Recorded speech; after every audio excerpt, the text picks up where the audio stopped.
Bab 16. Tuan. Setelah sampai kamar, Egavano pun membaringkan tubuh Apriliana ke atas ranjang king size itu secara perlahan. Ditatapnya wajah Apriliana yang terlihat polos di saat terlelap, dan tanpa sadar sudut bibir Egavano menciptakan senyuman walaupun tak terlihat. Cantik, hanya itu yang keluar dari mulut Egavano. Lalu ia beranjak dari samping ranjang Apriliana dan langsung menuju kamar mandi untuk membersihkan tubuhnya yang terasa lengket. Dinginnya guyuran air dari sore yang membasahi tubuh kekar tersebut. Di saat sedang basah begini, Egavano menampakkan aura yang berbeda. Air yang mengalir lancar dari ujung rambut sampai ujung kaki dan membasahi perut six-pack milik Egavano menambahkan kesan seksi baginya. Sementara di atas ranjang, nampak seorang wanita yang terbangun dari tidurnya. Rengeknya sambil meregangkan otot-otot yang terasa kaku. Di mana ini, tanyanya pada diri sendiri, karena melihat sekeliling kamar yang berbeda, dan ia pun mengingatkan kejadian beberapa jam yang lalu. Astaga, ucapnya, lalu membekap mulutnya sendiri, menggunakan kedua tangannya. Benarkah ini rumah si tuan kulkas itu, ucapnya lagi, sambil mengintai seisi ruangan itu. Besar banget kagumnya pada ruangan yang bernuansa putih dan krim itu. Ceklek. Di saat Apriliana sedang melihat sekeliling, ia pun tersentak kaget karena suara pintu yang terbuka, dan ia pun menoleh ke asal suara tersebut. Lalu berteriak, Tuan, kemana baju Anda?" teriaknya sambil menyembunyikan wajahnya di dalam selimut. Sedangkan Egavano hanya berkacak pinggang di depan pintu kamar mandi sambil berdecak. "Hik!" dicaknya, "Kau tak lihat saya memakai handuk?" ucapnya kesal. "Iya, tapi pakai baju dulu," ucap Apriliana yang masih bertahan dengan posisi yang sama. Alih-alih mengganti baju, Egavano malah mendekati Apriliana di ranjang. Entah kenapa sekarang Egavano menyukai Apriliana yang ketakutan dan salah tingkah. Menyadari kalau Egavano semakin mendekat, Apriliana pun mempererat pegangan pada selimut tersebut. Teriaknya, kala Egavano menarik selimut dengan kasar. "Buka matamu," ucapnya. Apriliana pun menggeleng, tidak mau, sahutnya dengan mata terpejam. "Buka atau saya buka secara paksa," desaknya. Mendengar desakan itu, mau tidak mau, Apriliana harus mengikutinya, dan secara perlahan, dia membuka matanya secara perlahan, dan di saat matanya terbuka sempurna, disitulah ia melihat Egavano yang hanya memakai handuk yang melihat di pinggangnya, yang hanya menutupi aset berharga milik Egavano. Glek!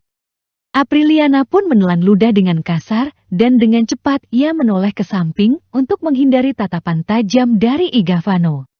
"Tuan, ngapain masih di sini?" tanyanya terbata-bata. "Kenapa, ini kamar saya, dan ini juga rumah saya," ucapnya dingin, lalu memajukan lagi wajahnya, sehingga wajah mereka hanya berjarak 2 cm. Melihat tatapan tajam Egavano, Apriliana pun langsung bergidik ngeri dan mundur ke belakang, namun sayang badannya sudah bersandar di sadaran kasur. "Kenapa?"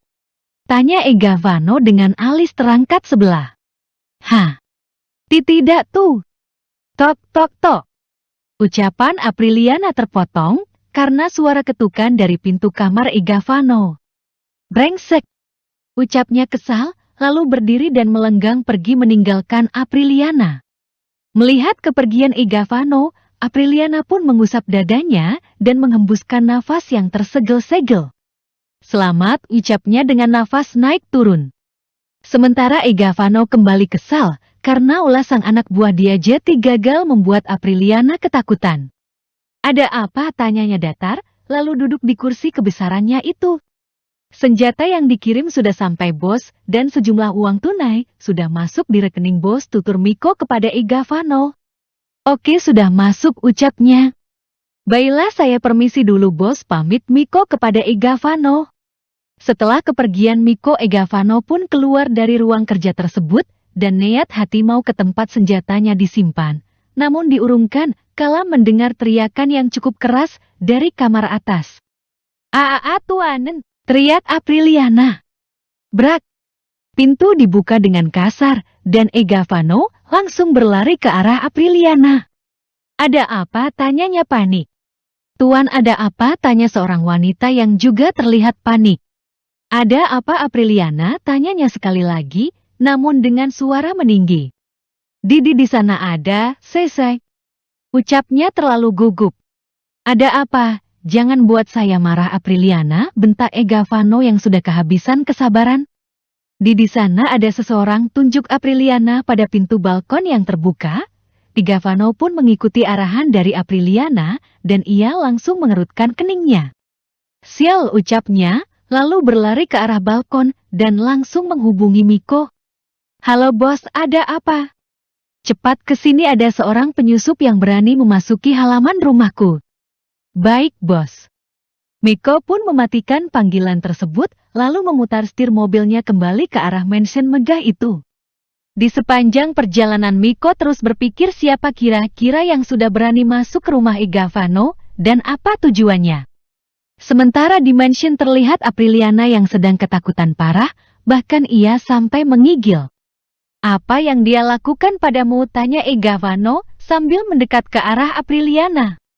Dia terus memerhatikanku di saat aku menoleh. Dia buru-buru lompat ke bawah, ucapnya dengan suara gemeter. Melihat Apriliana yang ketakutan parah, Egavano pun mendekat lalu mengangkat tubuh Apriliana ke dalam gendongannya. Begitupun Apriliana langsung melompat ke arah Egavano, lalu melingkarkan kakinya di pinggang Egavano. Dengan sangat lembut Egavano mengusap punggung Apriliana berusaha untuk menenangkannya.